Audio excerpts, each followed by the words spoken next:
Bem, pessoal, em que parte eu fiquei aí com vocês? Só para eu voltar na explicação.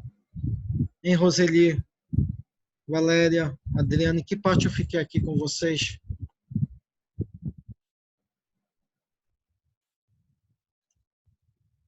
Hein? Professor, acho que foi na parte do álcool, nas mulheres, eu acho. Tá. Se não me engano. Falou da carga dos hormônios das mulheres, por isso que elas ficam... Tá. Em relação à ingestão do álcool e a sua biodisponibilidade, nós observamos que nas mulheres, tá, as mulheres elas sentem o efeito do álcool mais rapidamente, isso porque por questão de carga hormonal, faz com que a absorção desse álcool, tá, seja mais rápida e provoque os efeitos e atinja os efeitos mais rápido nelas. Além disso, as mulheres quando bebem, poucas são as mulheres que elas bebem comendo, ou seja, se alimentando, diferentemente dos homens que eles ingerem a bebida alcoólica sempre o quê? Sempre se alimentando, sempre comendo, principalmente alimentos gordurosos, que fazem com que a biodisponibilidade do álcool seja o quê? Retardada aqui.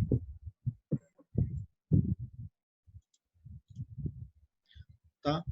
Além disso, nós observamos que após a absorção desse álcool, o próprio ele consegue ser transportado, ou seja, ele consegue ser biodisponibilizado, ou seja, transportado através do sangue, e ele consegue atravessar a barreira hematocefálica, ou seja, ele consegue atingir rapidamente o cérebro aqui. Além disso, durante o processo de eliminação do álcool, nós observamos que esse álcool ele é eliminado em algumas concentrações, ou seja, ele consegue ser eliminado de 5 a 10% da forma inalterada pelos pulmões e pelos rins, e quase 90% deles são metabolizados pelo fígado, ou seja, o fígado é o órgão metabolizador, é o órgão principal para a biotransformação desse álcool, aonde ele realiza dois processos aqui de biotransformações, um pela álcool desidrogenase e a outra que é pela oxidase de função mista. Aqui que são dois mecanismos de biotransformação que fazem com que o álcool seja biotransformado aqui. Tá? E durante, tá, esses dois processos, tá, que eu acabei de falar para vocês, durante esses dois processos de metabolização, de biotransformação, o álcool ele é o quê?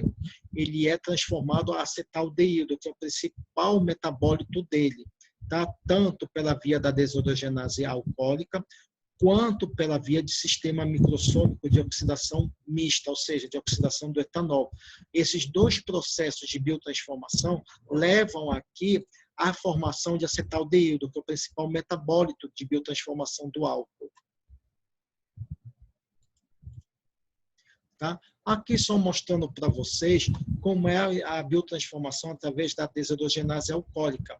O etanol está aqui, o álcool está aqui, a molécula dele, ele sofre o processo de biotransformação pela álcool desidrogenase, que leva à formação do seu principal metabólito, que é o acetaldeído, que sofre um segundo ataque por essa mesma enzima, que leva à formação de acetato. E esse acetato que a gente vai encontrar na urina ou no ar quando ele for excretado. Já pelo segundo mecanismo de biotransformação aqui, nós observamos o quê? Nós observamos que esse álcool, ele sofre aqui o que nós chamamos um ataque microsômico, sofre um processo de oxidação, tá? Através de um aumento de cofatores de NADH e NAD, que leva à formação de acetaldeído. E, posteriormente, esse acetaldeído, ele leva à formação de quê? De acetato. E esse acetato, por reações, ele é convertido a acetilcoenzima A, que leva ao quê? Que entra em composição, que entra em interação com os ácidos graxos, ou seja, entra em interação com a gordura presente nos nossos tecidos, principalmente a gente observa esse tipo de gordura, esse aumento desses ácidos graxos, principalmente no sexo masculino, aonde a gente consegue marcar, consegue avaliar a concentração desses ácidos graxos através do quê?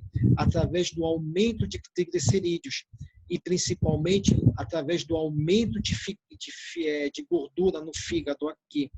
A gente consegue avaliar aqui essa presença do álcool, tá? Que consegue fazer com que os valores aqui os valores aqui de triglicerídeos e de fígado e de gordura no fígado aumentem aqui nesse tipo de paciente.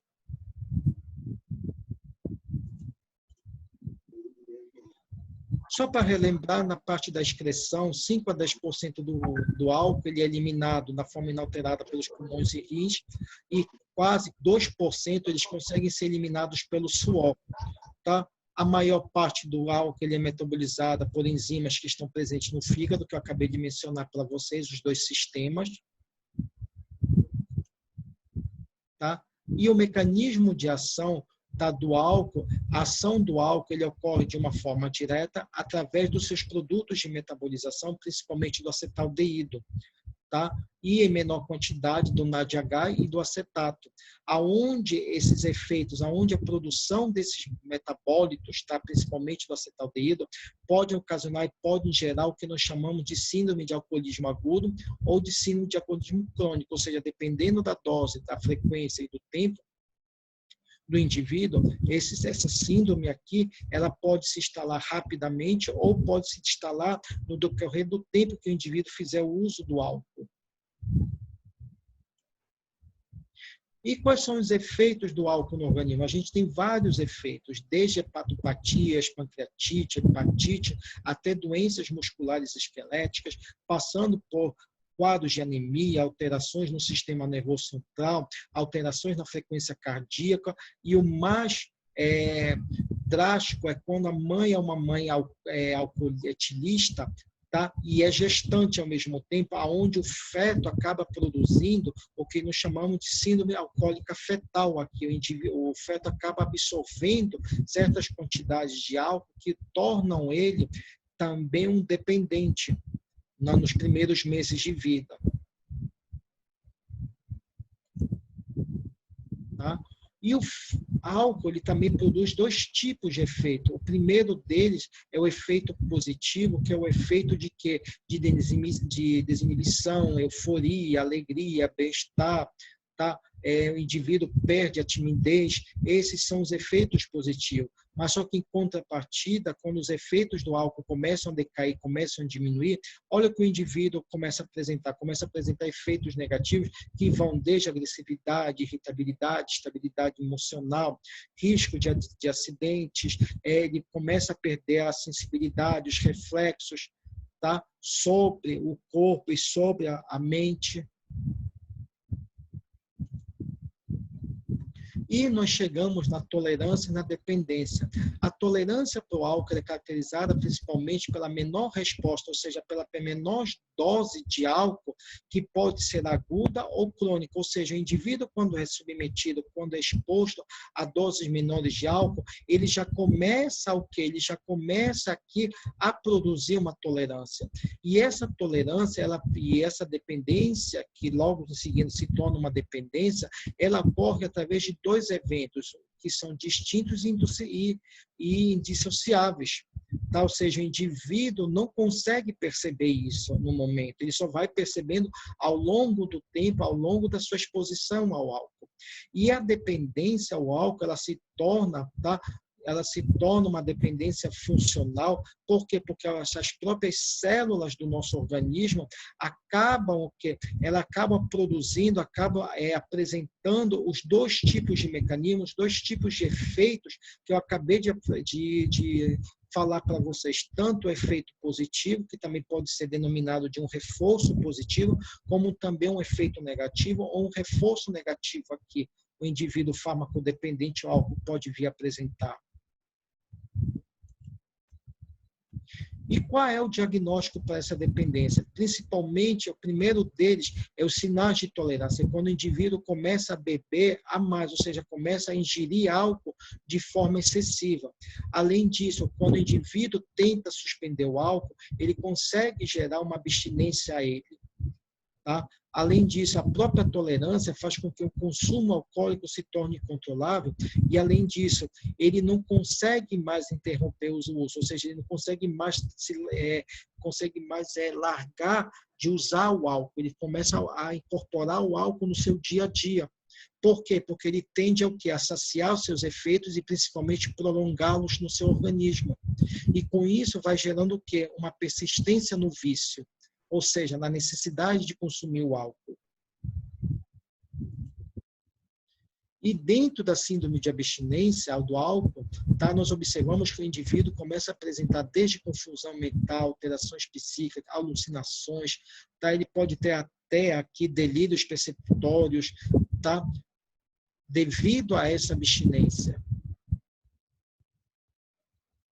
E no feto, tá, o problema da síndrome alcoólica fetal no recém-nascido é que ela pode causar desde retardo mental até o quê? Até alterações no organismo dessa criança, como baixo peso, baixa estatura. Algumas crianças podem vir até, alguns recém-nascidos podem vir até microcefalia, pode ter lesões cardíacas e musculares, tá? E alterações de coordenação motora ela pode vir a ter. E o álcool, ele consegue também interagir com outras substâncias, com outros componentes químicos, tá? Aonde ele pode ocasionar desde uma indução enzimática até uma inibição enzimática, atuando sobre o metabolismo de alguns fármacos, de algumas drogas, pode causar até disfunções hepáticas que podem ocasionar problemas na metabolização de outros fármacos quando for o uso necessário, pode causar também uma depressão no sistema nervoso central. Tá? E quando usado com alguns tipos de antidepressivos, principalmente antidepressivos tricíclicos, esse efeito depressor se torna ainda mais exacerbado aqui, por causa dessa interação. E o tratamento para o alcoolismo vai desde a desintoxicação, tratamento clínico, psicoterapia, educação física, terapia ocupacional, participação de grupos de apoio, principalmente grupos operativos, que são o AA, que é a Associação dos Alcoólicos Anônimos, e também fazer acompanhamento familiar, porque as famílias dos alcoolistas, dos farmacodependentes ao álcool, também elas são afetadas por conta da dependência do familiar que é farmacodependente. E, por último, se faz as internações aqui. Bem, pessoal, dentro da parte de álcool, ficou alguma dúvida para vocês? Querem perguntar alguma coisa? Ou está tudo tranquilo? Dá para seguir a aula?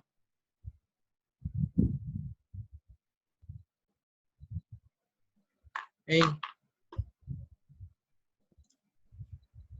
Mari, Adriana, Oi, Alexandre? Tá tudo tranquilo, eu queria lhe perguntar uma coisa. Existe algum tratamento de fármacos para dependência alcoólica? Olha, dependendo, porque isso vai muito de como o paciente, o alcoólatra, vai chegar, o farmacodependente a álcool, vai chegar para nós nas clínicas de reabilitação, tá? Mas o primeiro dele, a gente tenta se fazer a desintoxicação, onde o indivíduo ele é submetido a terapia, a reidratações, tá? Para poder eliminar todo o álcool possível no seu organismo. O quê? Como tá que você fica fumando quando Não, a eu gente tá acho que eu também sei o quê. E Rose ou Tamires, uma de vocês duas, só coloca o microfone no mudo, por favor. Obrigado. Tá? É a palhaça da Tamires. Tá, Davi. Já entendi, calma. Tá? Então, no caso do paciente farmacodependente ao álcool, os principais tratamentos são, primeiro, fazer a hidroterapia, ou seja, fazer a reidratação desse paciente através de soro fisiológico e também de glicose, para poder, primeiro, eliminar todo o álcool que ainda está no organismo dele e aumentar os níveis de glicose, que faz com que haja uma melhor metabolização e uma rápida metabolização desse álcool. Segundo, em casos mais expressivos, tá, a gente faz o uso também de certos tipos de ansiolíticos para tentar diminuir a ansiedade desse paciente, tá, para o álcool. Aí a gente faz o uso de algumas classes de benzodiazepínico, tá, que são de pequeno reforço, ou seja, de pequena ação no organismo, como, por exemplo, um Lexotan, um alprazolam, tá, que não vai ter tanto efeito sobre o organismo do indivíduo, mas vai conseguir controlar a ansiedade nesse primeiro momento. Tá? E fazer o acompanhamento psiquiátrico e psicológico junto com profissionais, tá? Para poder tirar o indivíduo da dependência, da farmacodependência. Entendi, professor. Tá? Mais alguma dúvida? Ou querem perguntar mais alguma coisa?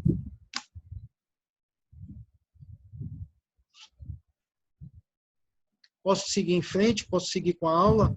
Não, pode prosseguir. Tá, joia. Pode prosseguir, professor. A segunda substância que nós iremos conversar com vocês é sobre o tabaco. Tá? O tabaco hoje ele é considerado um grave problema de saúde pública.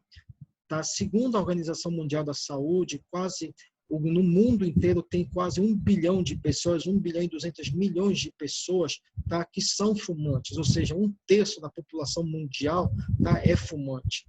Além disso, tá, desses 1 bilhão, desse 1/3, quase 200 milhões são mulheres. Tá, ok? E se a gente for pegar o tabagismo, que é o principal problema do consumo do tabaco, nós observamos, tá, que devido ao seu uso, ela ocasiona quase 6 milhões de mortes anualmente. Tá? E além disso, desses 6 milhões de mortes, tá, quase 600 mil mortes, ou seja, 600 mil óbitos, são relacionados a fumantes passivos, ou seja, que estão em contato direto ou indireto, tá, com alguém que é fumante, que viva na casa ou que esteja em contato diariamente com ele, seja no trabalho, em casa, na escola ou na faculdade. Tá? Mas os passivos também são um problema e eles acabam também sofrendo por causa da exposição ao tabaco. Tá? No Brasil, nós observamos que desde a década de 80, o número de consumidores de tabaco, ou seja, de pessoas que consomem tabaco, vem diminuindo. Hoje já são quase cerca de 16%. Mas, se a gente for analisar o SUS, tá, o próprio Ministério da Saúde já admite que, dentro dos quadros que chegam, principalmente quadros de doenças pulmonares, tá, quase a maioria deles estão associadas ao uso do tabaco. E hoje, durante as internações, principalmente durante as internações, nos serviços hospitalares, tá, nós observamos que o gasto para um paciente que é um paciente fumante gira em torno, tá, de quase 1,1 bilhão de reais, tá, para o sistema único de saúde.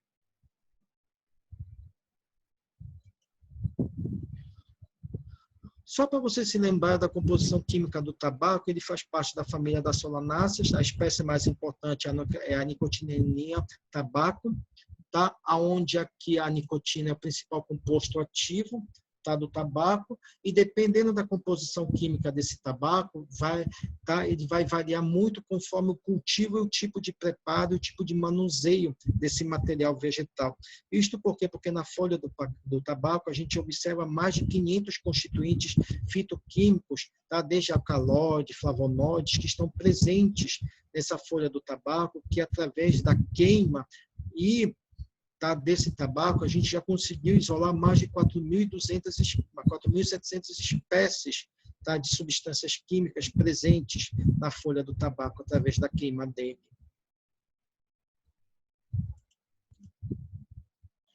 E durante a composição química do tabaco, nós observamos que existem 3 tipos de reações que ocorrem durante a combustão do tabaco. As 3 principais são a pirólise, que é uma degradação térmica de substâncias que estão fracionadas, ou seja, que estão presentes no tabaco e que, quando expostas ao oxigênio, à temperatura, elas conseguem fazer essa reação de pirólise. Nós temos a pirossíntese, que é um derivado da pirólise, tá? Ou seja, são constituintes gerados durante a pirólise que conseguem se recombinar com outros novos constituintes que estão presentes, tá, no cigarro. E, por último, nós temos a destilação, que é o terceiro processo, que nada mais é que o aquecimento, que deve-se principalmente ao aquecimento das extremidades, tá, do tabaco, ou seja, do cigarro. Tá? Ou seja, a ponta do cigarro, aonde está os principais componentes, aonde está principalmente a nicotina, aonde o indivíduo, através da destilação, tá, ele consegue absorver essa nicotina e colocar essa nicotina para dentro do seu organismo. Durante a queima do tabaco, nós observamos que há duas fases, uma fase gasosa e uma fase particulada. Na fase gasosa, nós observamos a presença de vários gases, sendo que o principal deles e o mais tóxico é qual? O monóxido de carbono. E na fase particulada, nós temos, além do princípio ativo, que é a nicotina, tá? Também nós temos a presença de outros materiais particulares, sendo que o mais tóxico aqui é a presença de compostos à base de benzopireno, que são compostos altamente tóxicos e carcinogênicos também. Existem vários tipos de forma de uso do tabaco, desde o cigarro, o charuto, o cachimbo, o rapé, o tabaco de mascar, o bide, que é aquele famoso cigarro de palha que é vendido em alguns locais, principalmente no interior. A gente ainda vê esse tipo de prática de consumo do tabaco. E existem três tipos de classes de fumante. Temos o ocasional, que é aquele que fuma um cigarro por dia, ou sim ou não. Temos aquele fumante que é o regular, que fuma 10 cigarros por dia, tá? Mas ele não é dependente e não necessariamente ele precisa aumentar a sua concentração, a sua dose de cigarro para poder se tornar um dependente. E, por último, nós temos o próprio dependente, o fumante dependente, que é aquele que fuma quase 20 cigarros por dia e apresenta um risco maior, não somente para a farmacodependência, como também a causar algum problema sério à sua saúde. Tá? O mecanismo de toxicidade do tabaco está diretamente ligado à ação da nicotina. E só para vocês terem uma ideia, para você atingir uma dose letal de nicotina, durante a fumaça do cigarro, você teria que absorver de 40 a 60 miligramas de nicotina. Isso porque só o efeito de você fumar 2 cigarros por dia, olha o que causa para você. Você tem aumento na frequência cardíaca, aumento na pressão arterial, aumento da frequência respiratória, você tem diminuição da temperatura da pele, da irrigação sanguínea, da própria diurese. O próprio mecanismo da ação da nicotina causa mudanças no humor do indivíduo. O indivíduo, no primeiro momento, ele pode causar efeitos estimulantes, como também pode causar efeitos de sedação no indivíduo, deixando o indivíduo mais relaxado, mais sedado também. A principal via de absorção, as duas principais vias de absorção é a via oral e pulmonar. Só que uma observação aqui para vocês. Dependendo da forma como o indivíduo vai absorver, principalmente, entre essas duas, há diferenças na ação e no efeito da nicotina no seu organismo. Isso por quê? Porque se a gente for pegar o tabaco que está presente no cachimbo, no charuto, que é um tabaco de pH alcalino, ou seja, de pH básico, nós observamos que a nicotina, que é o principal princípio ativo, ela se encontra de forma protonada, ou seja, a constituição, a carga química é uma carga protonada que faz com que ela seja rapidamente absorvida pela mucosa bucal. É diferente da nicotina, que ela é encontrada principalmente na fumaça do cigarro, que é uma nicotina, que é uma substância que é de carga o quê? Ácida. Com isso, essa nicotina, ela vai ser rapidamente, ou seja, ela está de uma forma não protonada que faz com que ela seja o quê? Absorvida de forma mais rápida pelos alvéolos pulmonares. Além disso, o tabaco que é mascado, ou seja, que é absorvido pela via oral, somente 25% a 30% consegue ser absorvido. O resto dele, os outros 70%, sofre efeito de primeira passagem, que acaba sendo totalmente eliminado do nosso organismo. E durante a inalação, ou seja, durante a absorção pela via pulmonar, nós observamos que de 20% a 25% do que é inalado, do que é absorvido por essa via pulmonar, 90% vai diretamente ao pulmão. E por conta de um volume de distribuição e por conta da própria característica físico-química dessa nicotina, que está presente nos vapores e por causa de um alto volume de distribuição, ele consegue chegar nos pulmões, consegue se dissolver no pulmão em até 10 minutos, ou seja, ele consegue chegar no pulmão em até 10 minutos, e fazer seu efeito aqui.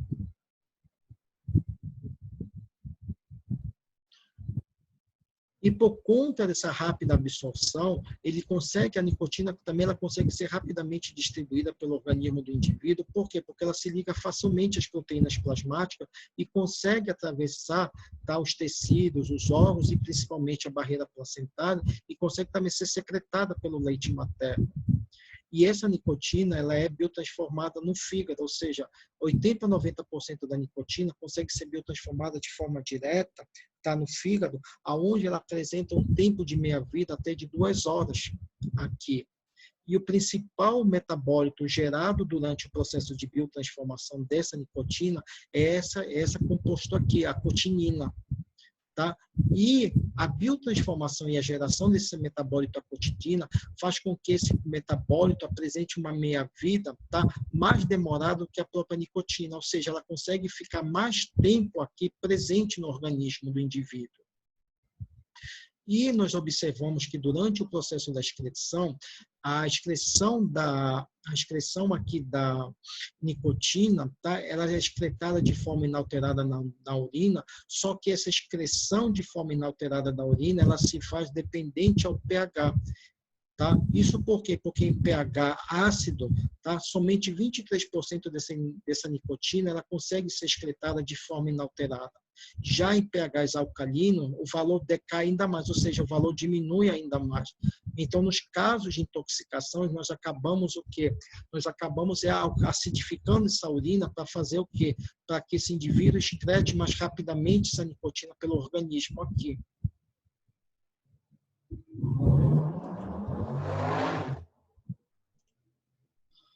Os principais efeitos tóxicos ocasionados pela nicotina vão desde doenças vasculares, ou seja, elevação da frequência cardíaca, da pressão arterial, como também da própria exposição ao monóxido de carbono, tá? Que faz com que ele se ligue rapidamente à molécula de hemoglobina e gere essa molécula aqui, a carboxihemoglobina, que faz com que haja uma redução, ou seja, uma diminuição no transporte, principalmente de oxigênio nos organismos.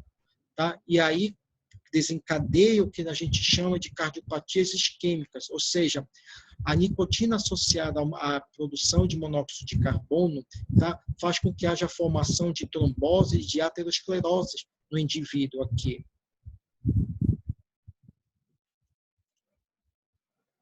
Além disso, observamos efeitos sobre no sistema respiratório aqui, principalmente bronquite crônica e efizema pulmonar, causada principalmente pelos componentes, pelo material particulado, principalmente proleína, fenóis, cresóis e ácidos orgânicos que estão presentes no material particulado do cigarro. E o principal efeito a longo prazo em indivíduos fumantes é o câncer. Tá? Onde esse câncer ele é produzido principalmente pelas substâncias, tá, que são de natureza cancerígena, que estão presentes no tabaco, principalmente hidrocarbonetos aromáticos, que são a base de benzopirenas e de nitrosaminas, que causam um efeito cancerígeno no indivíduo aqui, no fármaco dependente. E os principais tipos de câncer observados no indivíduo que consome tabaco, que consome nicotina, vai desde câncer na cavidade bucal, no estômago, no pâncreas, no rim, no bexiga, em vários órgãos nossos. Nós observamos esse tipo de câncer provocado por essas substâncias cancerígenas. Dentro da tolerância do tabaco, nós observamos que essa tolerância ela vai desde tonturas, vômitos, sudorese até baixa de pressão. Nós observamos que a tolerância no indivíduo que é fumante, ele perde essa tolerância principalmente à noite quando ele vai dormir, mas só que quando ele fuma o primeiro cigarro do dia seguinte, nós observamos que ele atinge de novo essa tolerância e faz com que os efeitos voltem a ser produzidos no organismo e faz com que a tolerância seja desenvolvida e faz com que o indivíduo fume mais de 1, mais de 2, até mais de 3 cigarros durante o dia. E o mecanismo de tolerância para o tabaco, principalmente para a nicotina aqui, ela é relacionada, ela é caracterizada principalmente por alterações nos receptores, principalmente nos receptores nicotínicos, ou seja, aonde a nicotina irá realmente interagir com esses receptores para fazer a ação da nicotina sobre o organismo, para fazer as alterações farmacocinéticas da nicotina no organismo do fumante aqui.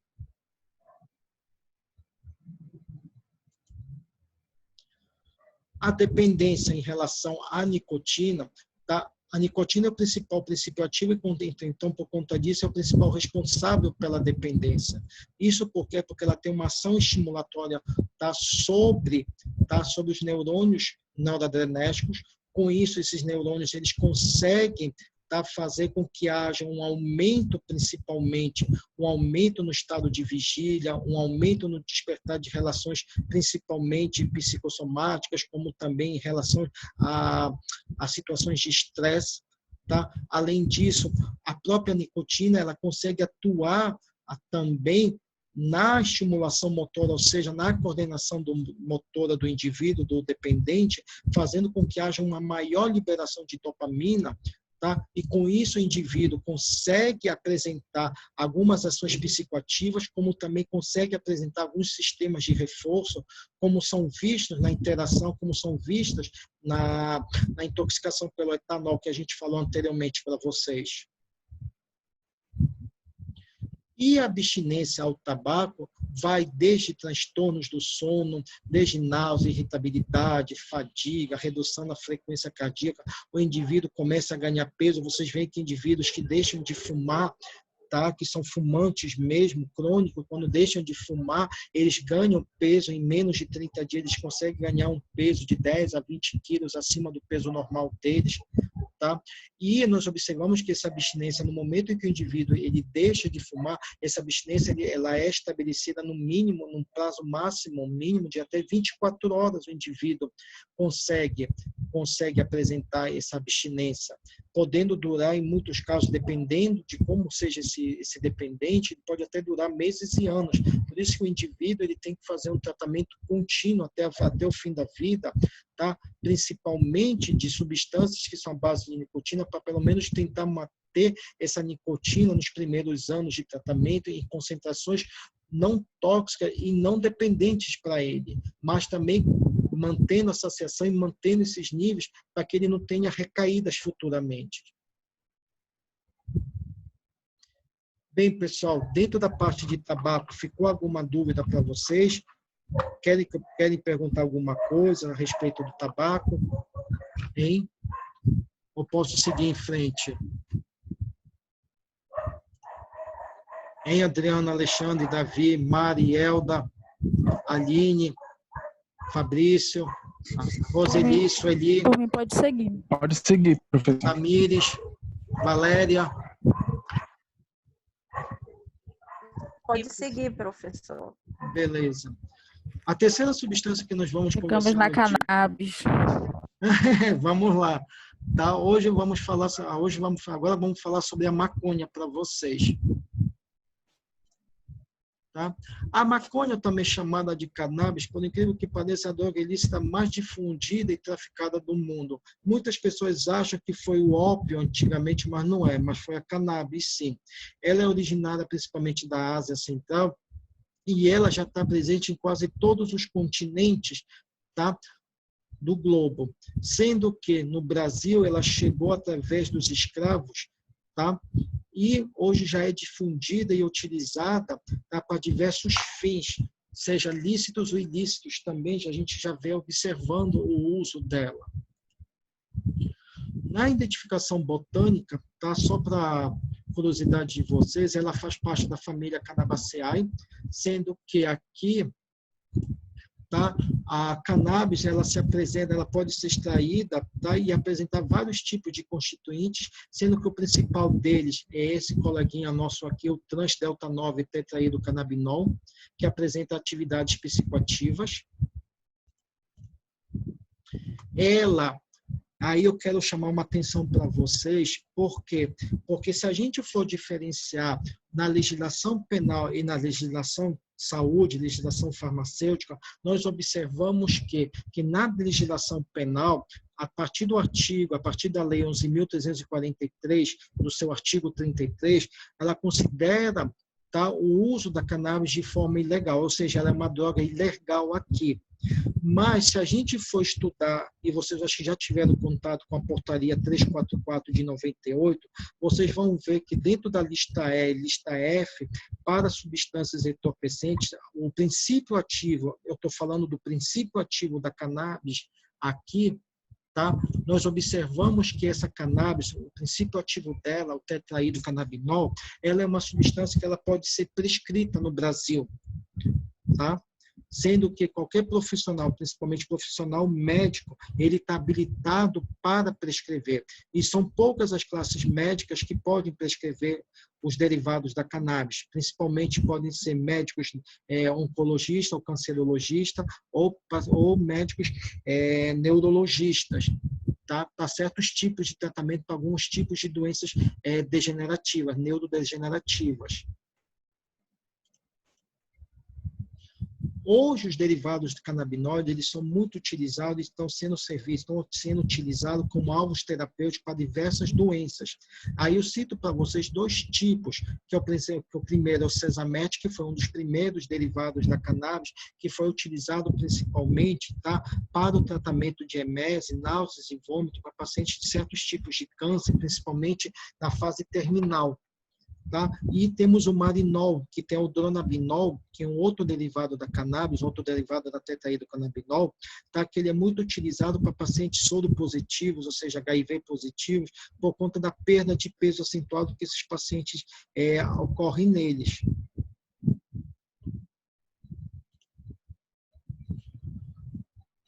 E a cannabis, se a gente for parar e ver, a cannabis tem várias denominações, tá, dependendo da forma do seu preparo e da região onde ela vai ser consumida.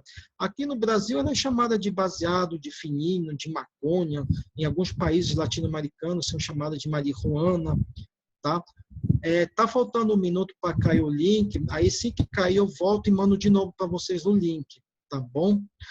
A cannabis ela pode ser preparada a partir da planta, tá, secada e picada, e posteriormente ela vai ser fumada através de cigarros artesanais, tá, aonde, tá, a planta seca apresenta na sua constituição, na sua composição química, até 5% do princípio ativo de tetraidrocannabinol. É diferente, tá, da resina, ou seja, daquela massa que é retirada da maceração da planta, tá? Aonde nós observamos que a constituição do tetraidrocannabinol chega até 20%, tá? Ou seja, 4 vezes maior do que na forma